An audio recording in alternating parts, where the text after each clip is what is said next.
Hey Zwifters, welcome back to No Breakaways, your source for all the Zwift racing tips and tricks. Hope everybody had fun out on Watopia for that tough TTT out on the waistband. This week, we're going to review course number 9 of the Zwift Racing League, the UCI World's Harrogate Circuit. Let's take a look. Here's the VeloViewer look at this 2019 Harrogate UCI World Circuit.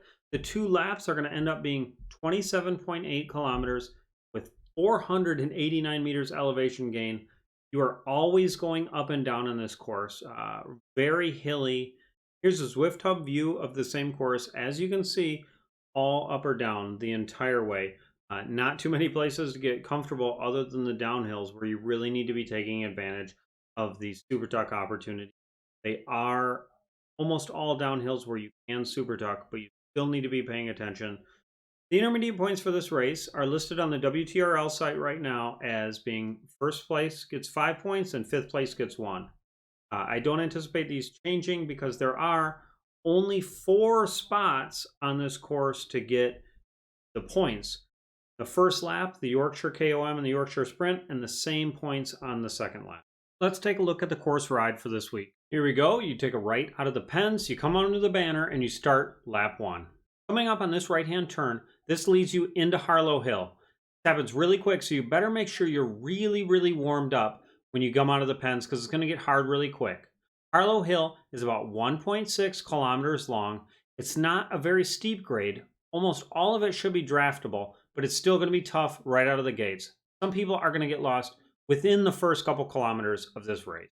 After you go over Harlow Hill, you come down the downhill on the other side and you immediately go up another hill. So you just have to be ready on this course. It's pretty much all up or down. There are very few flat places on the course. I didn't consider this hill big enough to kind of map out, but it is something where, the momentum of the group is probably going to carry you up most of it, but just be ready to work again after this downhill. After those ups and downs we just talked about, it does flatten out a little bit, one of the few flat parts on this course. As you're coming up on this corner, you can see the grade goes up to about 4%. This is another little climb before a downhill. The downhills on this course are very steep, very fast. Make sure you're getting into a super tuck and recovering, and that you're ready to pedal at the bottom of those so that you can use the momentum for the first part of the next hill that you're going to be going up. This white road on the right is the start of the second hill. I called it the Fields Hill because it's out in the middle of these fields. It is about 0.9 kilometers long. It's not super steep. Again, it's draftable, but it is a feature on the course that you need to be aware of and need to be ready for. A little bit later on in the video, I have a little bit further on in the video, I do have a table with all the important hills and the sprint, where they are on lap 1 and lap 2. Come down the long downhill after the Fields Hill, and you go immediately into the forward KOM. This is one of the intermediate points. There's the start right there. There are a couple small turns on this, but really this is a pretty long, steady, hard climb. This is really going to be one of the decisive points on the course.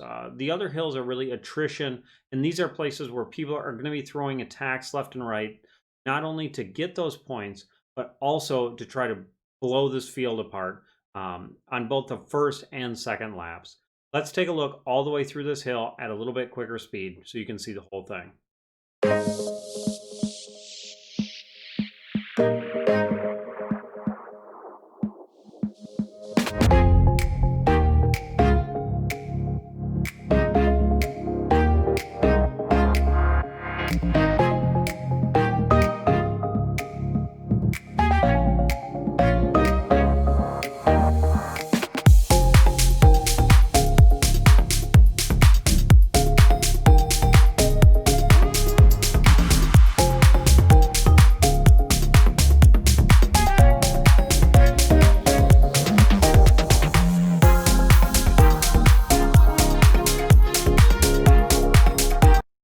There we go, top of the climb.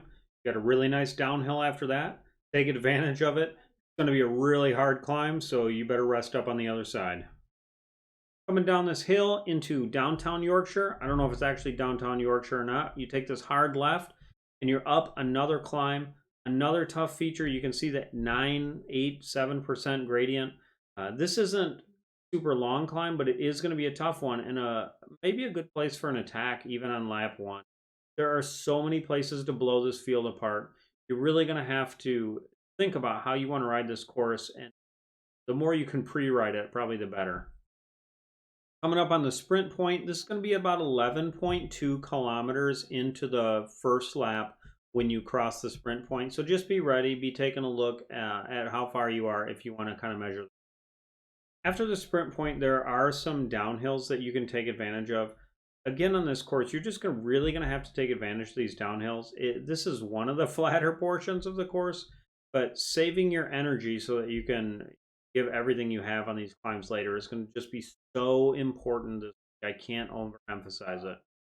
Coming up to this corner here, there's another climb. The gradient gets up to 6-7%, so it is a punchy climb, something you need to be aware of.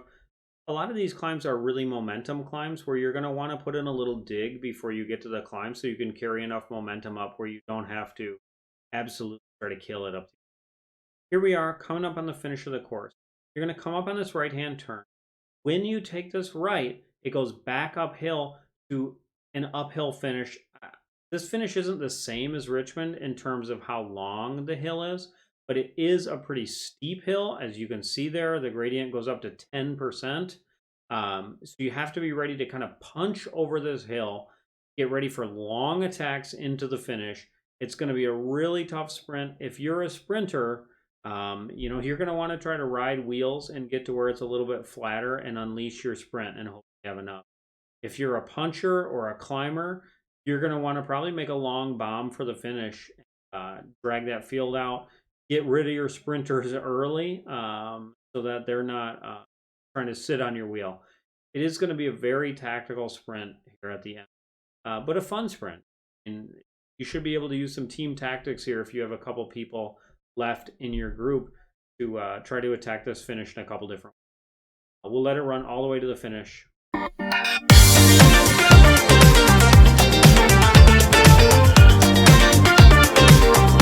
Here we are coming to the finish. You can see here at the end, it's just a slight uphill.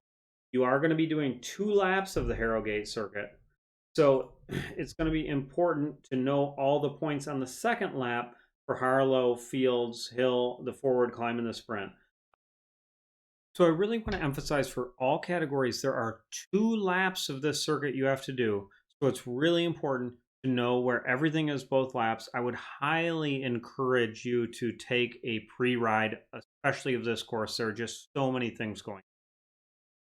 So on this slide, I wanted to give everybody an idea of where the major features on this course were and how long they were. So you can see Harlow Hill, 1.6 kilometer. Fields Hill, 0.9 kilometers long. The forward climb is 1.2 kilometer.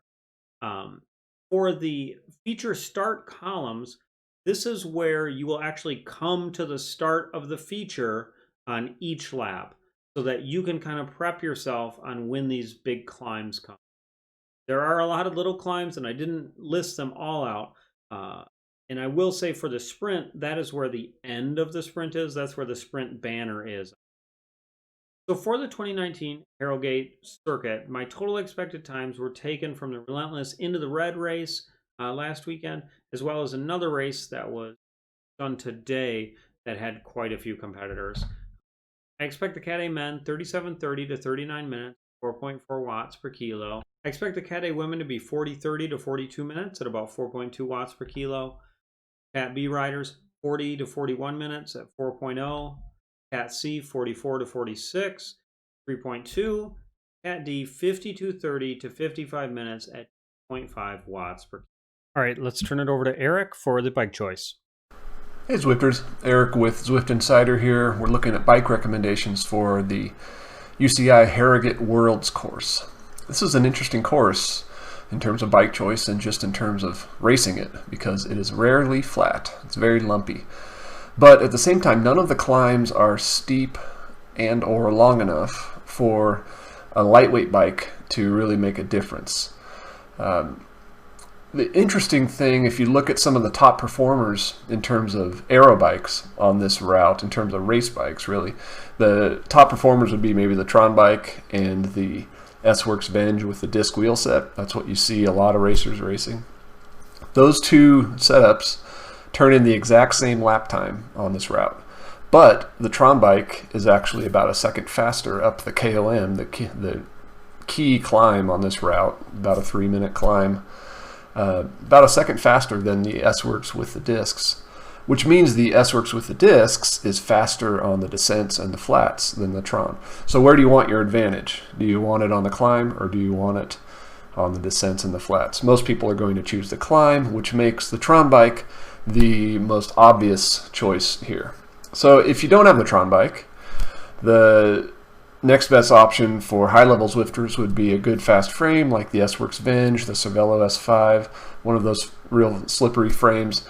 Couple that with either the NB 7.8 wheels, which are decent climbing wheels but also very aero, or the Zip 858 wheels. Those will give you decent climbing performance as well, and are quite aero but not quite as heavy as the discs.